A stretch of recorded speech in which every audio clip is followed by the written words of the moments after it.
Hey guys, Dave Lolonic. Got a very cool improvement here. We have completed our NutUp build cell. We actually have two of them because we have two versions of the NutUp product.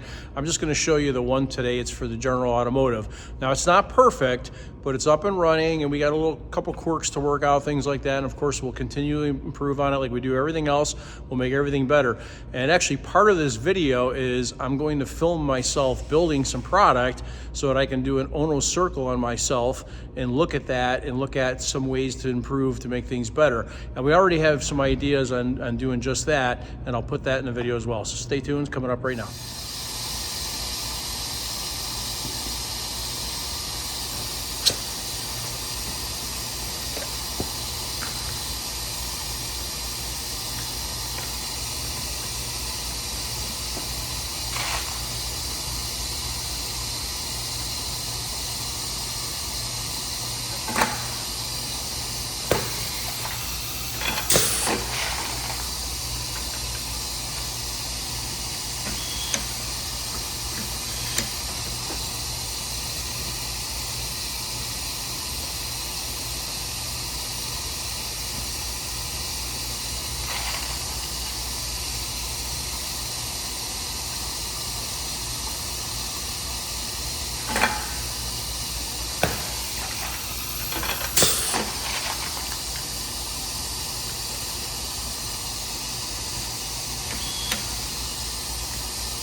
Okay, so just to show you the cell here, so we have our boxes that come from our vendor, and there's foam inserts that are already put in there. So we've got a box of 20 and another box of 20, and we have 2 of these carts that we use is actually, they go to receiving. So when we get boxes in, they go loaded right into the cart, and we don't have to double handle. So we start the process by taking a box.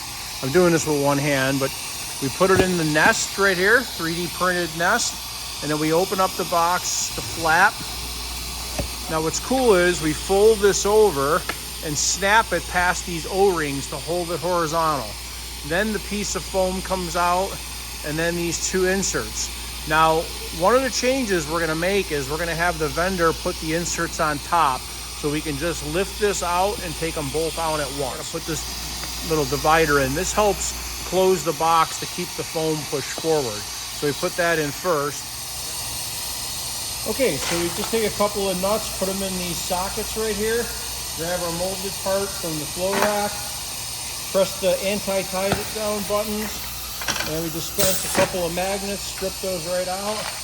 Then we take a couple of flathead screws, put them in here, grab the torque gun, electric screw gun. Okay, lock it down, pull it out of the nest, load it up, repeat the process. We build 4 at a crack. So then we have our labels right here in a 3D printed holder. Okay, we apply that to the box, and then we put the finished box right here on this cart, which is also our Kanban cart. So we have 2 of these. When one comes here empty, that's a signal to rebuild.